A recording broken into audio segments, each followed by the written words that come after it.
Yeah, and the contrast between the coverage on the Democratic side and the coverage on the Republican side is also pretty stark, and it's very obvious that the media is ignoring Bernie because, again, all the Republicans are getting some coverage. They're getting, a lot of it's going to Trump, obviously, but still, all the rest of them are still getting write-ups in one form or another, where the mainstream coverage of Bernie, who, again, is leading in New Hampshire, he is clearly the second, at best, the second place candidate for the Democratic nominee. The fact that he is not getting at least the fake kind of like, oh, second place Bernie Sanders that some of the Republicans are getting is really, really telling. It is obvious that it's obvious that the voting public is being steered the way cattle are steered from pen to pen to pen in order to allow thought to evolve from this approved thought to that approved thought, and oh, by the way, no stray thoughts allowed. It'll be very interesting because this is actually ultimately a contest between the voters and the insiders, the DC insiders, the political insiders. And let's just see if the voters can prevail, or if the insiders are going to have to do something, shall we say, untoward, something extraordinary to make sure that the voters stay within approved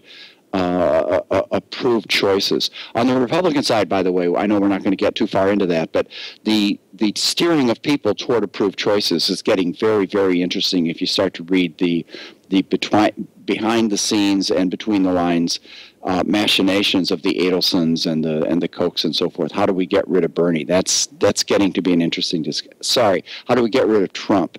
That's getting to be an interesting discussion. No, we can take a minute on this because it is really interesting, and the fact that all of these decades of kind of using the Tea Party, using culture wars to really get the Tea Party really, really angry and worked up, and it's sort of finally spiraling out of control for them, and the fact that they really are having trouble. Because, I mean, if you look at the last Republican election, pretty much everybody led for about a month. I mean, Herman Cain was in first place for a while. Newt Gingrich was in first place for a while.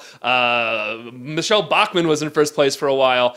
And then eventually it settled on where the money went, and the money went to Romney. And so, initially the money was kind of being split between Bush and Walker for the most part, the kind of establishment money. But now they're kind of starting to abandon those two because Trump isn't going away, which is sort of an interesting phenomenon. It's fascinating because, as I've written, Trump is his own billionaire. He's both the puppet and the puppeteer, which means that he's a puppeteer that's on stage, and we don't normally see the puppeteers when they go on stage. The puppeteers are for the most part a kind of a vicious, sneering, entitled lot of people, and we get that in Trump, but we get that wrapped as a very professional showman as well, which makes it attractive. I don't think David Koch, a vicious, sneering David Koch, for example, who can also be a smiling guy, I'm sure, would be an attractive candidate. A vicious, sneering Sheldon Adelson would be an absolutely unattractive candidate. But Trump manages to sell that.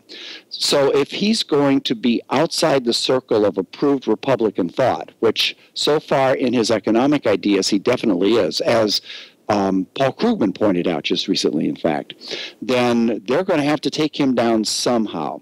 And the question is how, and depending upon your bent of mind, if your bent of mind is extremely conventional, then they will do it in a way that can be written up in the New York Times as an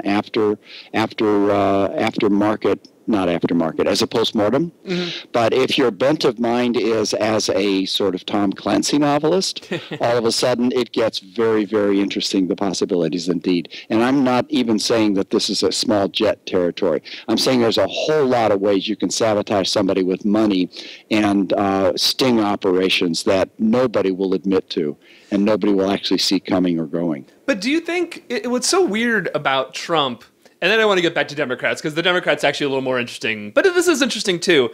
What seems so interesting about Trump is that, I mean, if you look back to 2012, when every single Republican was in first place for a little while, it'd be like, okay, that person got to the top, they got vetted, some ridiculous, stupid comments that they made were made public by the national press, and then they kind of dropped back down.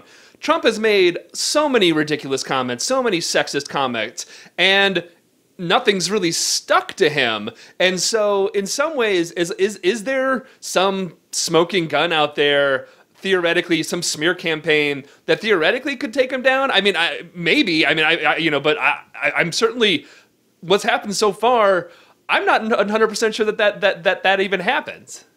Well, yes, you could be right. It may be that the guy is so Teflon that nothing will stick. The one thing I've been kind of looking at is mafia ties, because I don't think you can Tony Soprano your way into an election nationally, even among Republicans. You can say, I hate union bosses, and there's an image of the guy who defends himself against union bosses. But what's the negative about union bosses? Well, that they're mobbed up. I don't think that's true anymore, but it was true. And mobbed up is not a very good brush to be painted with. David K. Johnston has written about the mobbed up connections. So has CNN, one of the CNN reporters there. I think that might be something that can be used in a conventional way to tar him, or it might even be something that can be used in an unconventional way to tar him. If he is mobbed up, maybe somebody can have a talk with him. It'll be interesting. Again, though, it's one of these things where, by all rational thought, the man should not be a front runner of any political party, and yet here we are. He's still standing there. Again, like last time anything can happen, we're still a long way away. Voters get very fickle, but the circus that is the primary it will be really, really interesting to watch just from a sociological standpoint here. But let's move away from Republicans and get back to Democrats. Can I make one comment on what you just said? Absolutely. Just a very short one. Bernie Sanders has hit the sweet spot of economic resistance to rule by our masters in both parties. Forgive me for that language, but that's exactly the way both the left that supports Sanders and the right Tea Party people are economically very, very much aligned. And both Sanders and Trump are hitting that sweet spot. So it's not, to me, that surprising that a racist showman who was economically opposed to the big banks and the billionaires is hitting them over the fences on the Republican side.